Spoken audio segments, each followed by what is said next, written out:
Today's video was made possible by Masterworks.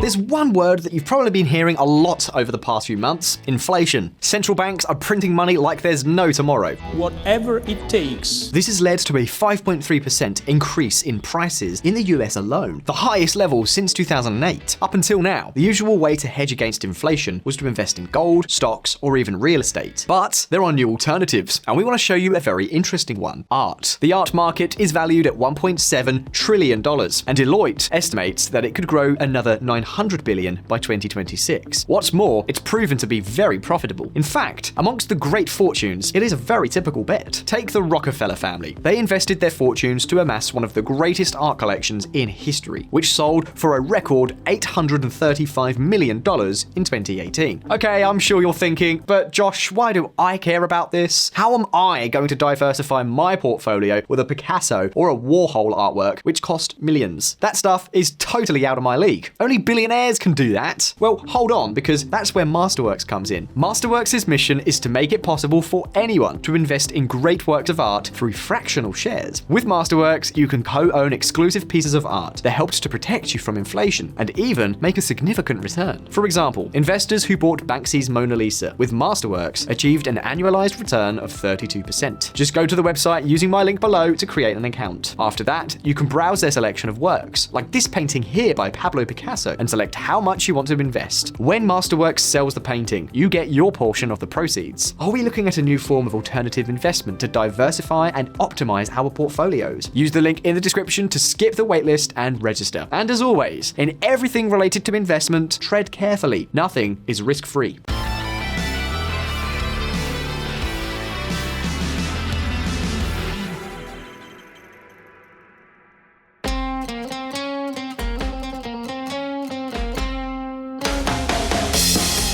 Located in one of the driest, most arid, and most politically hostile places in the world, over the past 3 decades, Israel has been one of the greatest success stories on the planet, while shattering its neighbors' brands. For example, in capita terms, Israel's economy is 14 times larger than Egypt's, 8 times larger than Iran's, and almost twice that of Saudi Arabia.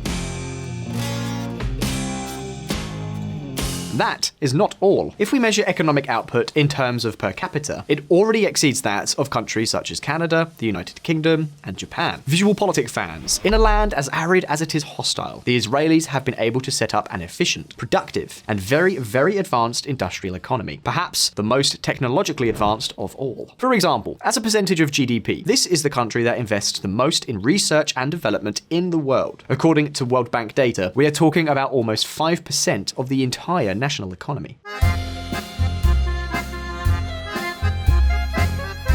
In this way, with the help of large multinationals and an endless swarm of startups, Israel has become one of the great technological leaders in the world. Something that, for example, has allowed it to accumulate more than $180 billion in international reserves. So far in the 21st century, the TA35, Tel Aviv's most important index, has even outperformed the S&P 500 by more than 50 points. Okay, so far we've been talking about the economy, but do you know what? The truth is that in other areas, the situation is not so different. Israel is a solid democracy, a nuclear power. Militarily, it is light years ahead of any threat. And to top it all, following the Abraham Agreements, the country has normalized its diplomatic relations with practically all the major Arab powers.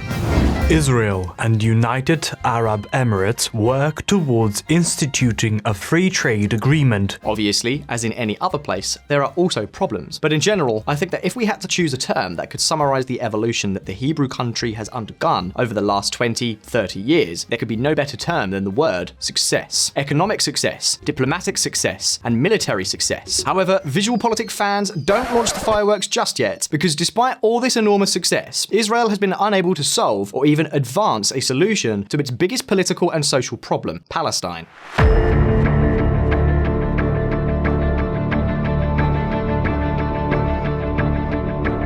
Let's see. I don't think it will surprise anyone if I say that things have been going badly there for almost an eternity. Faced with Israel's success, there are almost 5 million Palestinians living in a completely different situation. Yes, in many cases, it is the fault of the Palestinian authorities themselves. But let's not fool ourselves. In other cases, it is also because the Hebrew government seems less and less interested in ending the military occupation. In any case, the solution seems more out of reach than ever. Something that has made us on VisualPolitik ask ourselves a few questions. Why aren't things moving forward? What on earth is going on with the much talked about creation of the two states? How could they get on track in a manner that would put all parties on a course towards a permanent solution once and for all? In this video, we're going to look to answer all these questions. And first, and before everything, look at what went wrong. Listen up.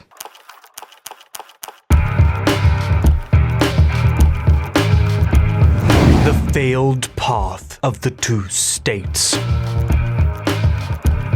In 1993, the Israeli government, then headed by Yitzhak Rabin, and the PLO, the Palestinian Liberation Organization, led by Yasser Arafat, signed the so-called Oslo Accords. It was apparently a turning point in the conflict. The PLO recognized Israel as a legitimate state, and both sides committed themselves to the construction of the two states, as the United Nations had already proposed in 1947. This would put an end, once and for all, to Israel's occupation, and the two states would be able to go their own independent ways. At that moment, the future seemed completely clear. In order to achieve the two-state solution, a maximum period of 5 years was set to negotiate all the details, and the West Bank was divided into 3 levels: Zone A, Zone B, and Zone C. Using this categorization system, the Israelis would withdraw in phases, so that by 1998 at the latest, apart from the remaining settlements, full responsibility for the territory of the West Bank should have been transferred to the Palestinian National Authority.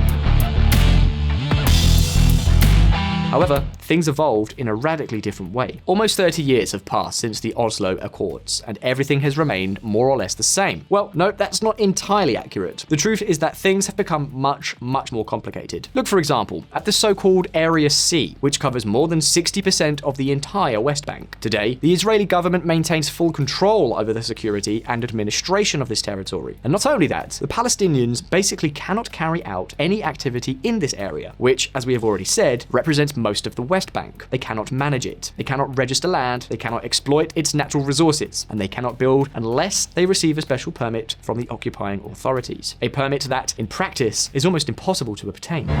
Just 3% of Palestinian building permits in Area C are approved by Israel. This means that of the 1,485 construction applications that were submitted by Palestinians, only 21 out of 1,485 were approved by the Israeli Civil Administration in the West Bank, a body that, under the Oslo Accords, should not even exist, and that also imposes a lot of restrictions that make it much more difficult to create thriving businesses or companies in all zones A, B, and C. In the meantime, of course, Israel does and undoes as it pleases.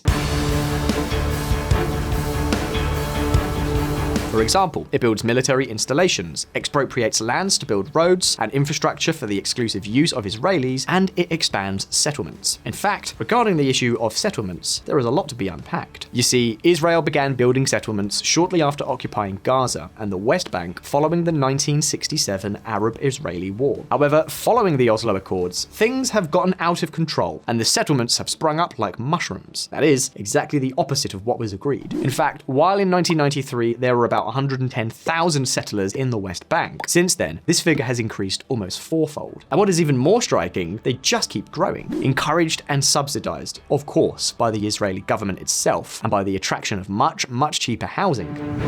New roads pave way for massive growth of Israeli settlements. The fact is that, as we have already mentioned on one occasion or another, all these settlements have left Palestine with more holes than a Swiss cheese. It is splintered and subjected to all kinds of controls, limitations, restrictions and barriers that practically prevent any economic development. Even Palestinian vehicles cannot cross into Israel.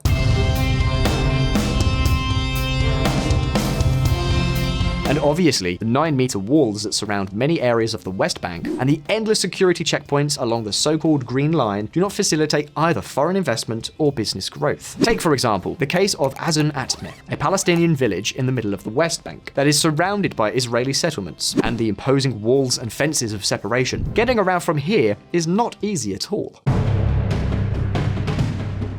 Of course, not all the responsibility lies with Israel. The Palestinians need to take their share of the blame too. Radical groups, political factional warfare, lack of civil liberties, and the inability to make a democratic model work. For example, Palestinians have not gone to the polls since 2006, even though the model of government is supposed to require voting. Not to mention the radical regime of the Hamas political terrorist group in the Gaza Strip.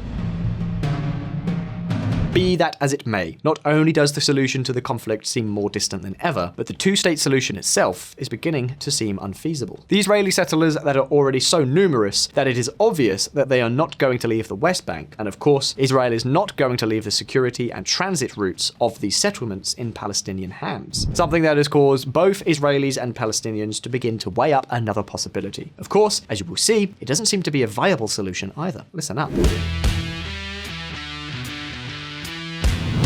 A single state for two peoples.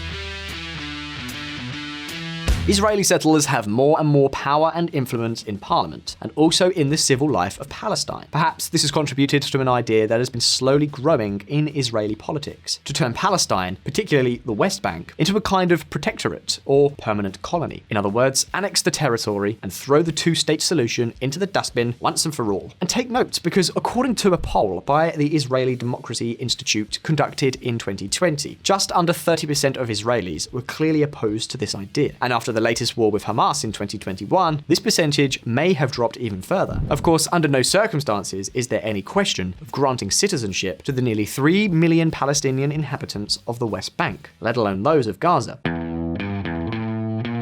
Prime Minister Naftali Bennett himself is a known supporter of this proposal. Annex the West Bank, shelve any idea of a possible Palestinian state, and grant a certain autonomy to the Palestinian area. But of course, an autonomy that would not be much greater than the one they already have today, with all the problems we have outlined. In short, one state, Israel, with two separate and very unequal legal regimes.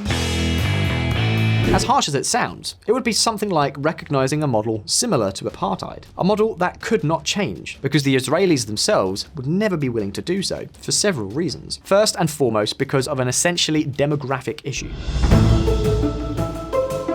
Right now, between Israel and Palestine, taking into account both the West Bank and Gaza, there are more than 7.3 million Arabs and only 6.8 million Israeli Jews. In other words, the Arabs are already in the majority. And not only that, in addition, Palestinian birth rates are much higher than Israel's. And if we exclude from the mix the ultra-Orthodox Jews, who also contribute nothing to Israel's strength, then in a few years, the Arab majority would be overwhelming. Precisely for that reason, Israelis would never be willing to share political power or recognize the Palestinians' right to participate in national institutions. Then there would also be, of course, the strong economic differences between the two territories. What can I say? It doesn't seem that Israel is willing to finance the development of Palestine, from roads to hospitals, equivalent to its own. Something that in the long run, and given the lack of expectations of being able to have their own state, would only add fuel to the fire, which, by the way, is well documented.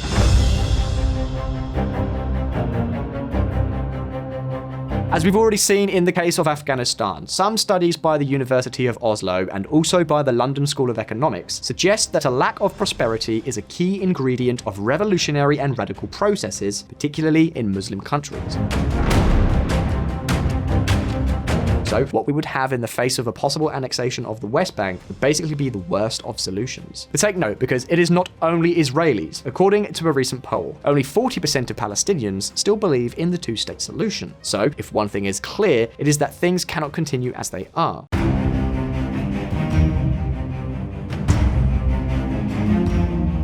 Firstly, because it is intolerable that in a modern democracy, there are citizens without rights and citizens with rights. And secondly, because, fans of VisualPolitik, let's not kid ourselves. This is the perfect breeding ground for things to get even more difficult in the future. So the question that we might be wondering is, how on earth can this situation be put back on track? There is no single answer, and no certain answer. But could the solution involve the active participation of the Arab powers?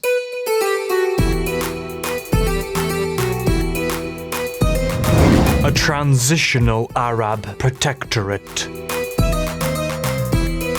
Following the Abraham Accords, relations between Israel and the major Arab powers are normalizing. And if we are honest, it seems unlikely that there could be an alternative solution to the two-state strategy, but either someone steps on the accelerator or it will soon be totally unfeasible.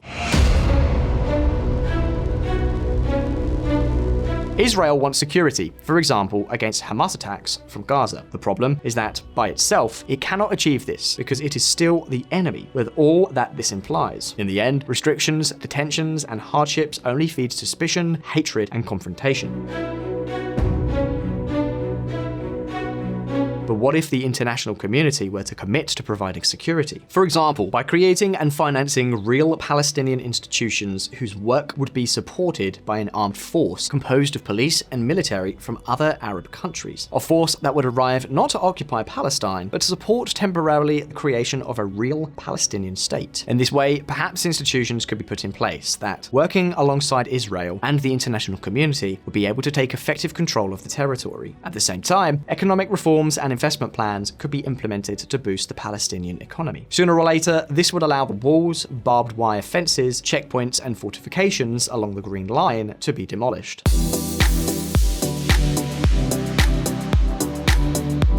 Perhaps many Israeli politicians prefer the status quo, but that should not be an option. Anyway, this is only one of many possibilities, all of them complicated and perhaps impossible. But something needs to be done, don't you think? Well, you know what? That's exactly the question we're asking you. What would you do? Leave us your answers below in the comments. And if you found this video interesting, don't forget to like it and subscribe to VisualPolitik. Thank you very much once again for being there. Take care and see you next time.